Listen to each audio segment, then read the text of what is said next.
Tower, reach 394, requesting immediate departure. Tower to 394, proceed to runway 4.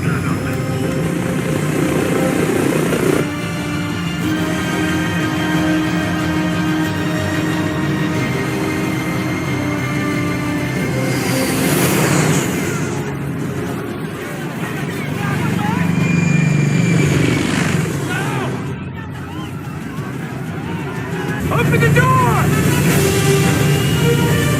Engine! Open the door!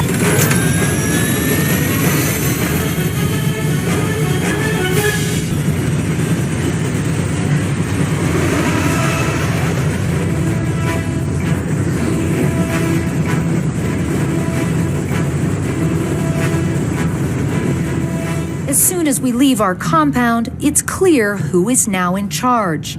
Taliban fighters have flooded the capital. Smiling and victorious, they took this city of 6 million people in a matter of hours, barely firing a shot. This is a sight I honestly thought I would never see. Scores of Taliban fighters, and just behind us, the U.S. Embassy compound. Some carry American weapons. They tell us they're here to maintain law and order. Everything is under control. Everything will be fine, the commander says. Nobody should worry. What's your message to America right now? America already spent enough time in Afghanistan. They need to leave, he tells us. They already lost lots of lives and lots of money. People come up to them to pose for photographs.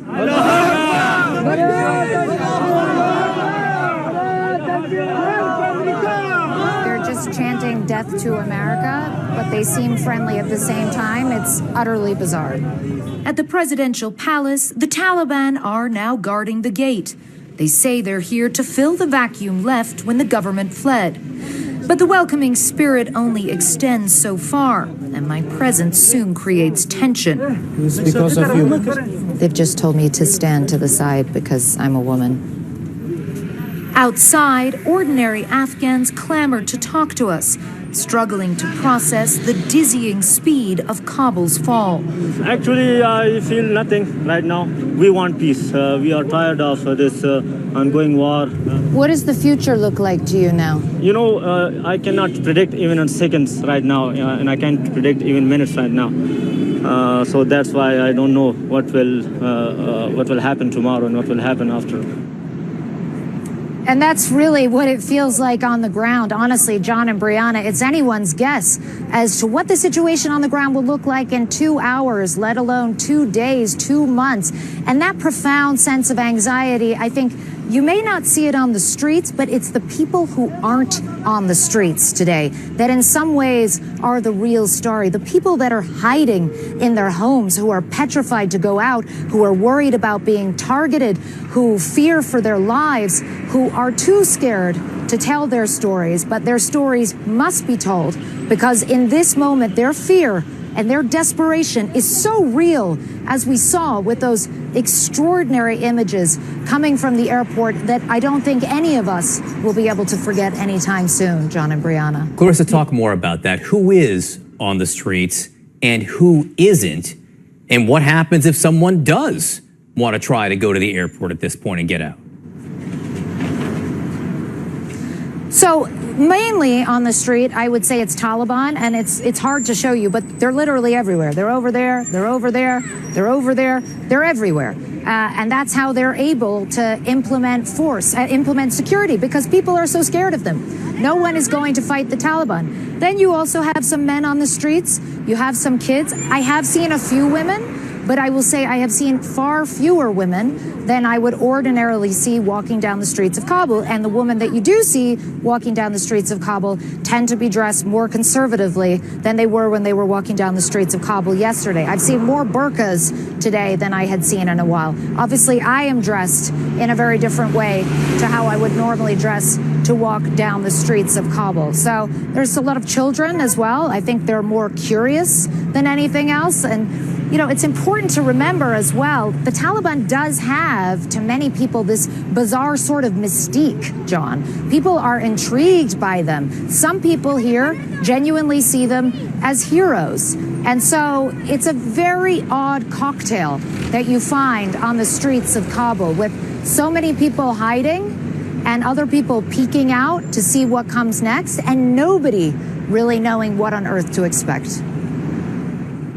We're understanding, it's hard to see how those folks who are holed up can get out, even if they are perhaps candidates for getting out, Clarissa. Some of them may qualify for P1 or P2 visas. I know personally of people who are awaiting status checks on those applications, and it appeared that they would be able to get out of Kabul, but now Kabul has fallen. It doesn't appear that there is a plan for the U.S. government to provide safe passage for many of those people from their homes where they're holed up to the airport. Can they get out without that, Clarissa? The problem you have now, there's definitely no plan in place to try to evacuate these people safely, okay? The U.S. is really barely able to keep a hold on the situation at the airport right now, let alone trying to extend some kind of corridor for people to leave through. So that is simply out of the question. The other problem you have is that there's this crush of humanity descending on the airport, vehicles clogging both lanes of traffic, scenes of people firing in the air to stop a sort of stampede almost. People have been shot by stray bullets. It's absolute pandemonium at the airport. And if you don't have your visa ready, if you don't have your passport ready, because a lot of people were trying to prepare for this moment, Brianna. We saw it yesterday, long lines outside the passport office, but no one imagined that it would happen this quickly, that they would have a matter of hours to pack up their lives, get together their paperwork, book a ticket, get to the airport. I mean, it's completely unfeasible for the vast majority of Afghans. And so they are now left in this desperate situation, petrified for their lives. They are being assured officially by the Taliban that there's a blanket amnesty, even for people who worked with the government, even for people who worked with security forces. But it doesn't take a genius to realize that for a lot of people, they're too scared to believe that. They have huge reservations. And so they are now hunkered down, waiting for more clarity, waiting for more guidance from the U.S. as to how their paperwork will be expedited, how they can get safely out of the country. And in this moment, there's not a huge amount of information coming through to them. So it's a desperate situation. And that's what you don't see on the streets. That's the story that's happening behind closed doors. What are you going to do? Just picking up a word or two. Did he mention by any chance the new fatwa that Rahman issued from jail, like last week? No? Okay. I heard the name come up, so it just reminded me.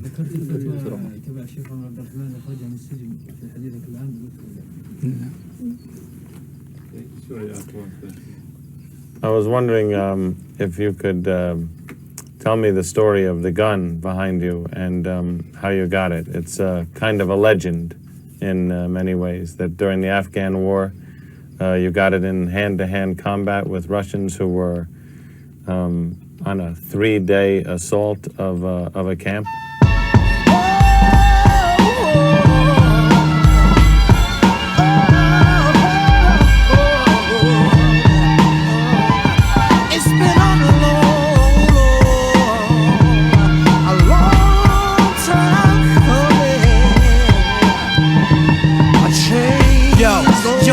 Got me back down, how can I escape?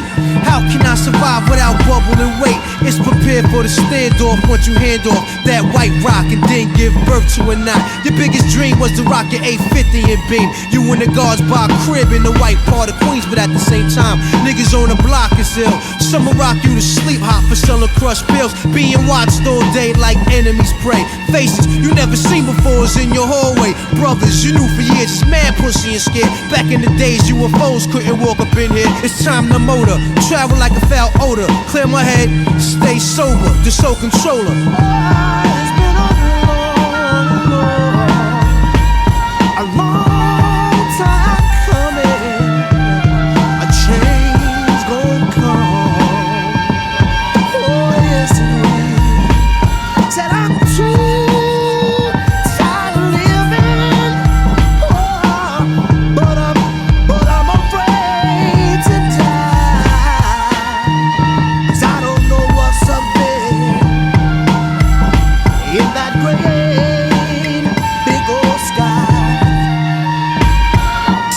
deep into the fog. Big Buffalo laws. Charles Mahal just got bang shanked for 80 guards. It's hard to keep up with these Keons who smoke dust. In the U.S. Mint, they went to rock the place and called a rush. All you seen was niggas armed with cherry red valleys on the 25th. Everybody rich is getting married, killed for power beans. He brother owned schools in Medina. Vaseline lips is crack, cause they all had dreams. They overdue. These guards own a mosque in Peru.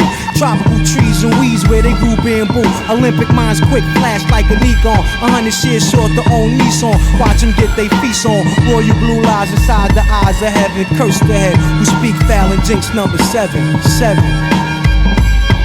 Clear my head, stay sober, so controlling.